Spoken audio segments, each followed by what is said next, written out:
Hello students, पिछले video में हम लोगों ने एक्सरसाइज 5.2 का सॉल्यूशन किए थे। कुछ क्वेश्चन जो है बाकी रह गए थे, उस क्वेश्चन को हम आपको बताते हैं। ध्यान देंगे, क्वेश्चन नंबर 16 ध्यान देना है। क्वेश्चन नंबर 16 जो है क्या कर रहा है वो बोर्ड पर ध्यान दीजिए। कर एपी ज्ञात करना है, जिसका तीसरा पद लिख देते हैं यहाँ पे अकॉर्डिंग टू क्वेश्चन, जिसका तीसरा पद ध्यान देंगे बोर्ड पर। तीसरा पद को किससे इंडिकेट करेंगे? A3 या T3 से। तीसरा पद जो दिया गया है वो 16 है, बुक में 16 दिया गया है। तीसरा पद को क्या लिखेंगे बाबू? A plus 2D। समझ रहे हैं ना? तीसरा जो पद है A plus 2D equal to क्या लिखेंगे? 16, और ये हो जाएगा समीकरण फर्स्ट। ये समझ रहे हैं? जैसे क्वेश्चन कर रहा है वैसे हमने यहाँ पे लिख दिया। फिर देखिए आगे क्वेश्चन क्या कर रहा है कि अगेन यहाँ लिख देते हैं कि उसका जो सातवां पद है T7। देखिए यहाँ पे बोर्ड पर ध्यान देंगे, सातवां जो पद है वह पांचवें पद से 12 क्या है? अधिक है। पांचवें पद से 12 अधिक है, यानी कि सातवां पद जो इसका सातवां पद है वो पांचवें पद से 12 अधिक है। अधिक है तो प्लस कर देंगे, कम रहा था तो घटा देते हैं। ठीक है, तो देखिए T7 इक्वल टू क्या लिखेंगे बाबू? तो A प्लस क्या लिख देंगे? 60। T5 की जगह क्या लिखेंगे? A प्लस क्या लिख सकते हैं? 4D प्लस कितना बाबू? 12। समझ में आ रहा? T7 लिखना, T5 की जगह ये लिख सकते हैं 12 का 12। ठीक है, सिंप्लीफाई करेंगे। देखिए ये A से कट जाएगा, ये हो जाएगा 6D, ये प्लस में इधर आएगा तो माइनस होगा, इक्वल टू क्या होगा बाबू? 2। जब ये इसको घटाएंगे तो 2D इक्वल टू कितना? 12। यहाँ से D का जो वैल्यू दिख रहा वो कितना हो गया? 6। D का वैल्यू क्या होगा बाबू? 6। D का वैल्यू निकल गया। अब इस D का मान समीकरण 1 में रख देंगे। किस में रख देंगे बाबू? 1 में। यहाँ लिख देते हैं D का मान समीकरण 1 में रखने पर, समीकरण 1 में रखने पर, क्योंकि हमको क्या करना है? एपी निकालना है। क्या निकालना है बाबू? एपी। एपी हम लोग कब फाइंड करते हैं? जब हमारे पास ए दिया हो और डी दिया हो। जब ए दिया होगा, डी दिया होगा, तो हम जितने चाहे उतने टर्म निकाल सकते हैं। किस में रखेंगे बाबू? समीकरण 1 में। समीकरण 1 क्या है? तो a plus 2d equal to कितना? 16। ए की जगह क्या होगा? ए लिखेंगे 2 का 2, और डी का वैल्यू कितना आया है? 6। यहाँ क्या लिख देंगे? 6 इक्वल टू कितना? 16। ये लिख देंगे ए का ए प्लस कितना होगा? 12 इक्वल टू कितना? 16, यानी कि ए इक्वल टू 16 माइनस कितना बाबू? 12। इधर जाएगा तो माइनस में, यानी कि ए का वैल्यू कितना आ जाएगा? 4। यानी कि आपके पास दो वैल्यू आ गया, ए भी वैल्यू निकालिए और डी भी निकालिए। अब आपको निकालना है एपी। एपी निकालने के लिए वाले लोग क्या करेंगे? T1 पहला पद ए कितना होगा? 4। फिर T2 निकालेंगे तो a प्लस क्या लिख देंगे? d। a के जगह 4, d का वैल्यू कितना? 6, कितना हो जाएगा? 10। ठीक है, उसी तरह से तीसरा निकालेंगे तो a प्लस क्या होगा? 2d। a की जगह 4, d की जगह क्या होगा? ये 2 का 2 लिख दिया गया, d की जगह 6, कितना होगा बाबू? 14 गुना 12 तो कितना हो जाएगा? 6 गुना 12 होगा, और 12 और 4 कितना हो जाएगा? 16 हो जाएगा। ठीक है, तो इसलिए एपी जो वैल्यू निकला, देख सकते हैं एपी पहला पद, एपी जो निकालेंगे फर्स्ट टर्म कितना होगा? 4। उसके बाद क्या हो गया? 10। उसके बाद क्या हो गया बाबू? 16 एंड सो ऑन। यही आपका क्या हो जाएगा? आंसर आएगा। इस प्रकार से हम लोग इस क्वेश्चन को सॉल्व कर सकते हैं। ठीक है, यानी कि ये फर्स्ट टर्म, सेकंड टर्म और थर्ड टर्म निकाल दिया गया, यही आपका एपी है। और हम लोग जानते हैं कि यदि हमारे पास ए दिया हो और डी दिया हो तो हम जितने चाहे उतने पद क्या कर सकते हैं? निकाल सकते हैं। सिर्फ हमारे पास ए दिया हो और डी, और हमारे पास क्या दिया हो? ए और डी दिया होता है तो हम जितने चाहे उतने पद क्या कर सकते हैं? निकाल सकते हैं। हमने आपको बताया। इसी प्रकार से क्वेश्चन जो भी दिया रहेगा आप उसको सॉल्व करें। देखिए अगला क्वेश्चन है 70 नंबर, बोर्ड पर ध्यान देंगे। क्वेश्चन अगला नंबर क्या है बाबू? 70 नंबर। तो 70 नंबर क्वेश्चन में क्या कह रहा है? थोड़ा सा ध्यान से समझना है। बहुत ही इंपॉर्टेंट क्वेश्चन है। एपी में दिया गया है 3, 8, 13, 3, 8, 13 डैश डैश लास्ट में लिखा गया है 2/3। ठीक है, क्वेश्चन कह रहा है कि मैं अंतिम पद से पहले पद से नहीं, अंतिम पद से 20वां पद क्या करना है, ज्ञात करना। 20वां पद, तो देखिए अंतिम पद से जब आपको ज्ञात करना हो तो जो ऐसे अगर क्वेश्चन बनाते हैं तो जो फर्स्ट टर्म होता है वही पहला पद हो जाता है। लेकिन अगर अंतिम से अगर हमको निकालना हो, ध्यान रखना है, अंतिम पद से निकालना हो तो जो लास्ट टर्म होता है वही हमारा पहला पद हो जाता है। जो लास्ट टर्म होगा वो क्या होगा बाबू, पहला पद। तो 2, 5 क्या हो जाएगा 3। और अंतिम से जब आपको सार अंतर निकालना होता है, अंतिम पद से ज्ञात करना होगा, तो ऐसे जनरली हम लोग सार अंतर कैसे निकालते हैं, दूसरे वाले में से पहला पद घटाते हैं। लेकिन जब अंतिम से अगर हमको पद ज्ञात करना हो तो इस पहला में से दूसरा क्या करेंगे, घटाएंगे। ये ध्यान में रखना है। ये नहीं कहेंगे सर आप तो पहले बताए थे दूसरे में से पहला पद क्यों घटाना है, आप 3 में से 1 क्यों घटा रहे हैं, यहाँ पहला पद 3 होगा, आप 253 लिख दिए। ऐसा नहीं करना है, क्योंकि हमने आपको बताया कि अगर अंतिम पद से कोई टर्म निकालना हो, ठीक है, तो हम लोग ऐसा काम करते हैं। ये ध्यान में रखना। अगर अंतिम पद से निकालना होता है तो जो लास्ट टर्म होता है वो पहला पद, सार अंतर कैसे निकालेंगे बाबू, तो पहले वाले पद में से दूसरे वाले पद को क्या करेंगे, घटा देंगे। कितना हो जाएगा -5। और n कितना पद निकालना है, 20वां पद, तो n के जगह क्या लिख देंगे 20। चलिए जो वैल्यू आप जानते हैं वही को लिखेंगे। Tn इक्वल टू क्या होता है, a plus n minus 1 into कितना बाबू, d।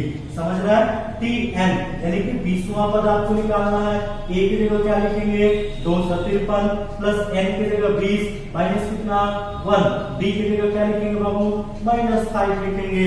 ये हो जाएगा T20 इक्वल टू 253। ये घटेगा तो 19 होगा। 19 में किससे गुणा, 5 से, माइनस है ना, तो माइनस लिख देंगे। क्या लिख देंगे, -19 में 5 से गुणा करेंगे तो कितना होगा 95। ठीक है, अब क्या करेंगे, यहाँ हो जाएगा T20, अब इसको क्या करेंगे, घटा देंगे। तो 13 में से 5 जाएगा तो 8 हो जाएगा, ये 4 हो जाएगा। 14 में से 9 जाएगा तो 5 हो जाएगा, ये 1 हो जाएगा।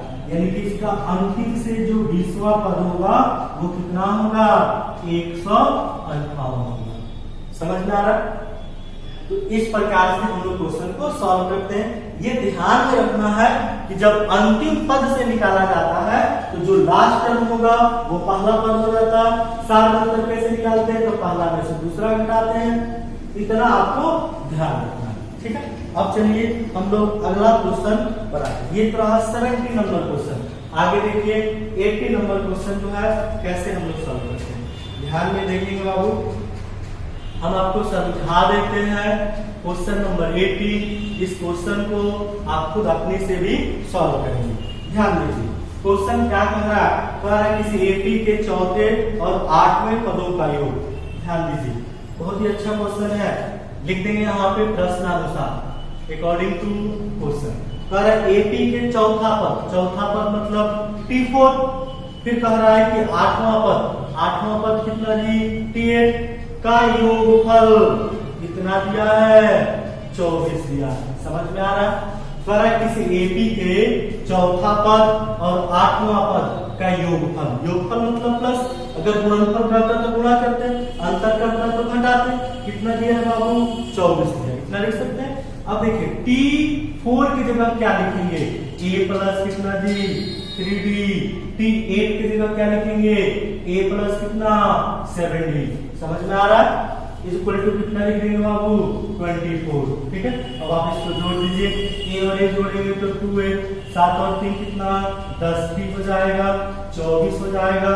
समझ में आ रहा है। उसके बाद से इसको छोटा करने के लिए 2 से भाग दे देते हैं। जब 2 से भाग देंगे तो a प्लस कितना हो जाएगा 5d इक्वल टू कितना बाबू 12।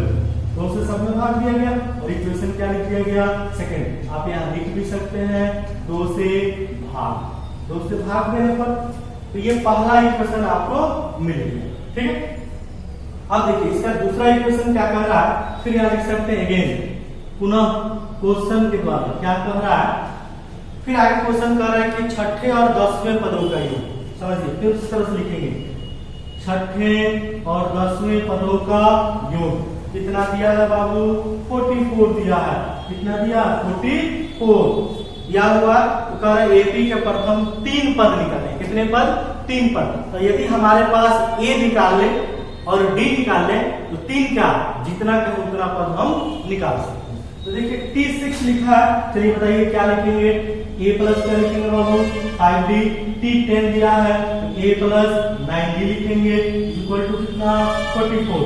अब देखिए a और a कितना, 2a, ये दोनों को ऐड करेंगे 14d होगा ना, दोनों को ऐड करेंगे तो 14d इक्वल टू कितना होगा बाबू, 44।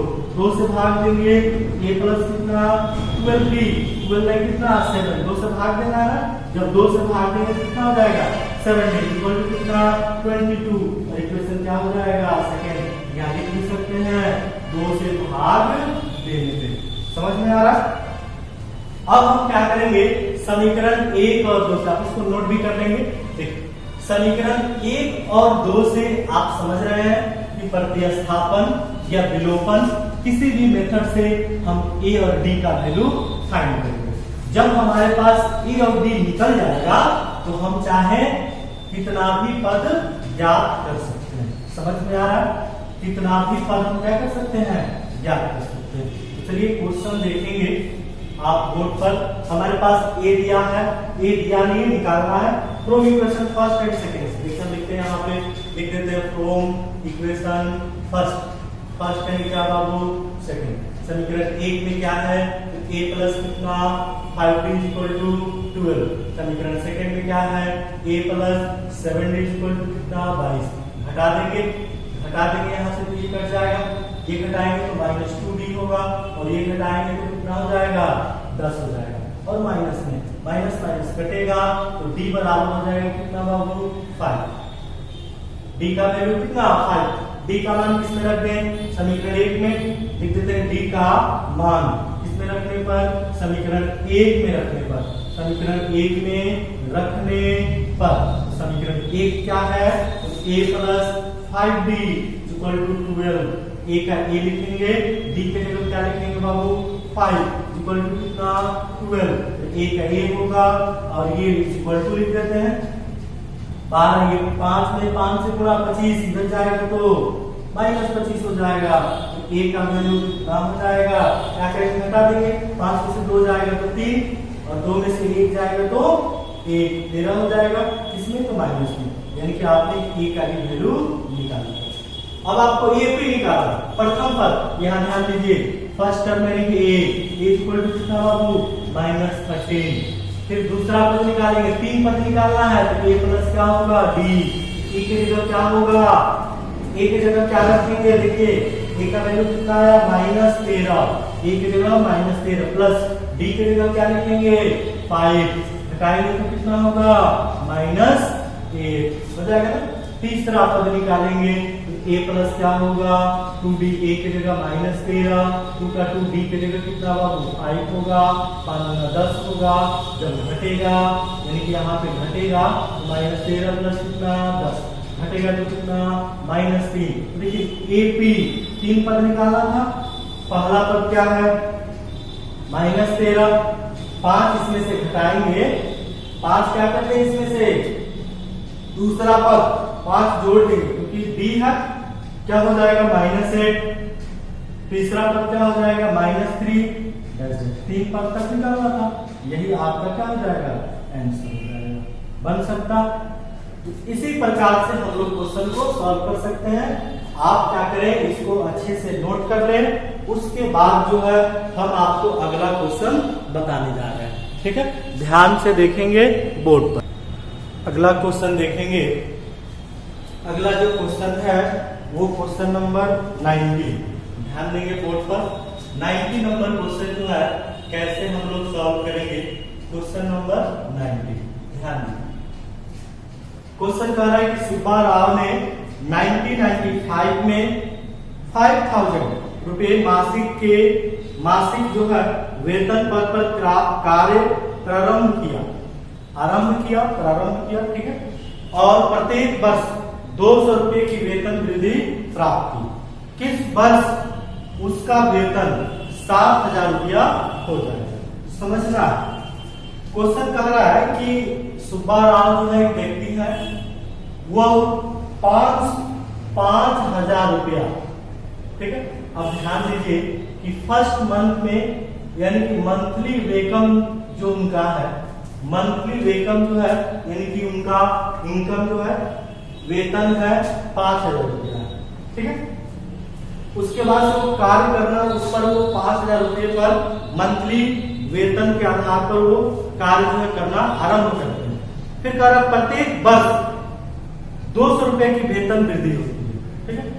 पहले वर्ष में फर्स्ट ईयर, एक साल में 5,000 रुपया पूरे साल कमाए।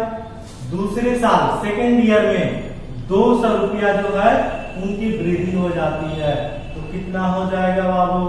5200 रुपया। तीसरे साल 3 इयर्स कितना हो जाएगा? 5400 रुपया हो जाएगा ना। उसी तरह से ये 200 रुपया बढ़ते जाएगा, 200 रुपया क्या हो जाएगा? बढ़ते जाएगा। तो कह रहा है किस वर्ष में उनका वेतन 7,000 रुपया हो जाएगा? किस वर्ष में, कितने वर्ष में?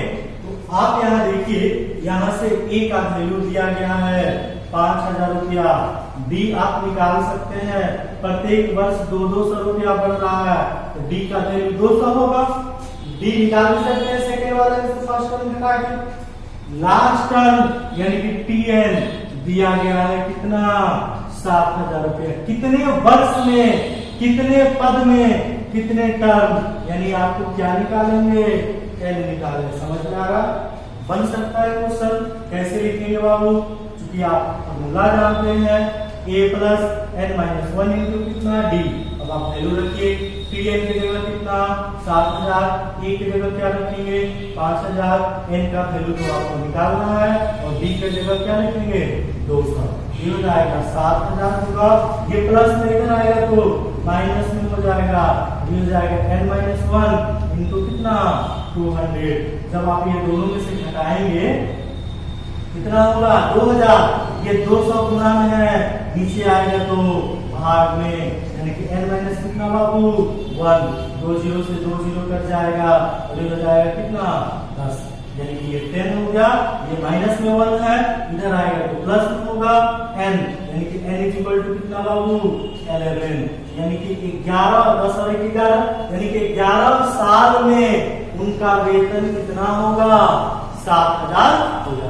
यानी कि 7,000 रुपया उनको उठाने के लिए 11 साल जो है काम करना पड़ेगा, ठीक है। तो ये हो गया आपका 90 नंबर क्वेश्चन।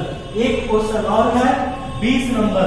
20 नंबर भी आप ध्यान से देख लीजिए, और 20 नंबर क्वेश्चन जो आप खुद अपने से बनाएंगे और बना के हमको सेंड करेंगे। देखिए क्वेश्चन कह रहा है कि रामकली ने किसी वर्ष में प्रथम वर्ष 5 रुपए की बचत की, 5 रुपए की बचत की, फिर अपनी साप्ताहिक बचत 1 रुपए 75 पैसे वो बढ़ाती गई।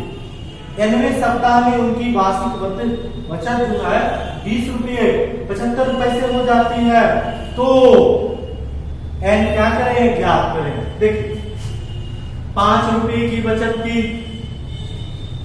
अपने साप्ताहिक वर्ष जो है 1 रुपया 75 पैसे जो है बढ़ाती गई, 1 रुपया 75 पैसे बढ़ाती गई। तो थोड़ा सा आप समझिए, यहाँ पे फर्स्ट वर्ष कितना हुआ? 5 रुपया हो गया। डी प्रत्येक वर्ष बढ़ाती गई कितना? 1.75। और क्वेश्चन कह रहा है कि बढ़ाते बढ़ाते 9वें सप्ताह तक यानी कि लास्ट टर्म तक कितना हो जाता है? 20.75 रुपीज हो जाता है। तो एन ज्ञात करें। क्या ज्ञात करेंगे? एन आपको निकालना है। तो यानी कि 5 रुपये इतना बचाती गई, इसमें जोड़ेंगे तो 6.75 होगा। लास्ट टर्म यानी कि 20.75। यहाँ से आप क्या निकाल लेंगे? एन, यानी कि लिख सकते हैं T n is equal to a plus n minus 1 into कितना बाबू? डी। इस पे हम लोग वैल्यू पुट करेंगे, वैल्यू पुट करके आप यहां से इसका वैल्यू निकाल लेंगे, n का वैल्यू इसी तरह से हम लोग को निकाल लेना, ठीक है। तो ये जो भी क्वेश्चन अगर आपको समझ में आता है तो कमेंट करके जरूर बताएं कि हमें समझ में आ रहा है, नहीं आ रहा है तो भी बताएं, तो हम फिर उसको दोबारा समझाएंगे, ठीक है। Thank you.